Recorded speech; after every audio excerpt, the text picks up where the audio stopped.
मोदी सरकार के 11 साल पूरे वित्त मंत्री सुरेश कुमार खन्ना ने गिनाई उपलब्धियां। यूपी के वित्त मंत्री सुरेश कुमार खन्ना ने शाहजहांपुर में प्रेस वार्ता कर सरकार की योजनाओं और विकास कार्यों की दी जानकारी। कहा 2014 से पहले देश भ्रष्टाचार का शिकार था। पारदर्शिता और जवाबदेही शासन की नींव है। भारत की अर्थव्यवस्था चौथे नंबर पर है, अब लक्ष्य तीसरा स्थान। उज्ज्वला, आयुष्मान, पीएम आवास जैसी योजनाओं से करोड़ों का फायदा। विपक्ष पर हमला, जो देश को पीछे ले गए आज वही विकास में बाधा डाल रहे हैं। भारत आज आत्मनिर्भर और वैश्विक मंचों पर निर्णायक भूमिका में। एक्सपोर्ट इसलिए बढ़ा, लगभग 2 लाख करोड़ रुपए का एक्सपोर्ट आज उत्तर प्रदेश कर रहा है। हमारा ODOP, one district one product, अब उसमें नई चीज़ें भी जुड़ने जा रही हैं। इसके साथ MSME को हमने तरक्की दी है। साथ ही साथ 5 लाख रुपए का लोन आज उत्तर प्रदेश युवा विकास अभियान के तहत दिया जा रहा है कि बिना ब्याज के 4 साल तक उसमें कोई ब्याज नहीं पड़ेगा और 10% मार्जिन मनी भी दिया जाएगा जो लोग उसमें प्रोडक्शन स्टार्ट करेंगे।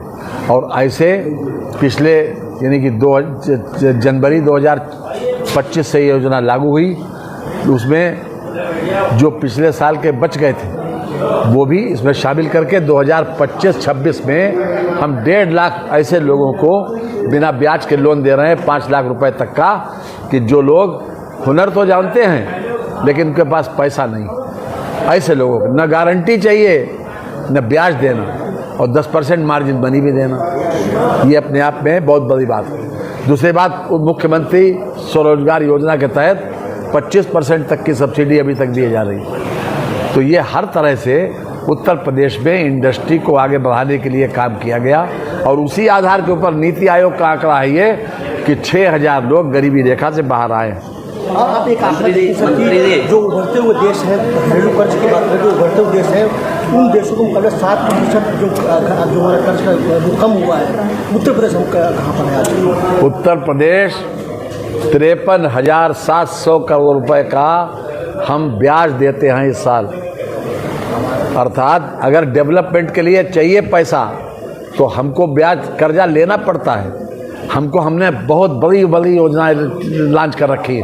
अब ये अगर कर्जा नहीं लेते तो ये एक्सप्रेस वे कैसे बन पाता? कर्जा लेंगे, टोल टैक्स से उसको अदा करेंगे, जो हमारे पुल है उससे अदा करेंगे। इसलिए कर्जा लेकर अगर जिसके पास पाटने की क्षमता है ब्याज सहित, उसको कर्जा लेने में खराब नहीं है। आज बड़े देश तरक्की पे इसीलिए पहुंचे कि इन्होंने बड़े से बड़ा रिस्क भी लिया और कर्जा लेके इंफ्रास्ट्रक्चर डेवलप किया। आज उत्तर प्रदेश वो राज्य है जहां पर 1,12,000 करोड़ रुपए का कैपिटल इन्वेस्टमेंट है। अर्थात कैपिटल इन्वेस्टमेंट का मतलब ये होता है कि हमारे संपत्तियों का सृजन, नई संपत्ति सृजित करते हैं और उससे रोजगार सृजित होता है। उसमें हर तरह से लोगों को काम मिलता है। इसलिए जो बजट अच्छा माना जाता है जिसमें कैपिटल इन्वेस्टमेंट ज़्यादा होता है और हमारा रेवेन्यू सरप्लस स्टेट है। हम 53,000 करोड़ रुपए का रेवेन्यू सरप्लस स्टेट का मतलब ये होता है कि जो भी रेवेन्यू हमको मिलता है उसका रेवेन्यू एक्सपेंडिचर जो कुछ करते हैं उसमें हम 53,000 करोड़ रुपए बचाते हैं। अर्थात इसका मतलब ये हुआ कि हमारी फाइनेंशियल पोजीशन अच्छी है। हम विदिन जो उनकी केंद्र की योजना है FRBM लिमिट के अंतर्गत, उसके अंदर हैं। हमारी लिमिट 3 थी, हम 2.40 पर हैं। अर्थात जो भी हमने कर्जा लिया समय रहते हुए ब्याज से चुकाया, उसका मतलब ये होता है। धन्यवाद। और उसका जवाब क्या दिया? शोक संदेश दे दिया, मैसेज दे दिया, निंदा कर दी, यही तक सीमित। कभी बदला लेने की सोच ही नहीं। एक तरीके से कहा जाए कि इस तुष्टीकरण की नीति ने हमारी जो राष्ट्र की एक गौरवशाली नीति थी, हमारी स्वाभिमान की नीति थी, उसने आगे सरेंडर किया और उसी का नतीजा ये हुआ कि लगातार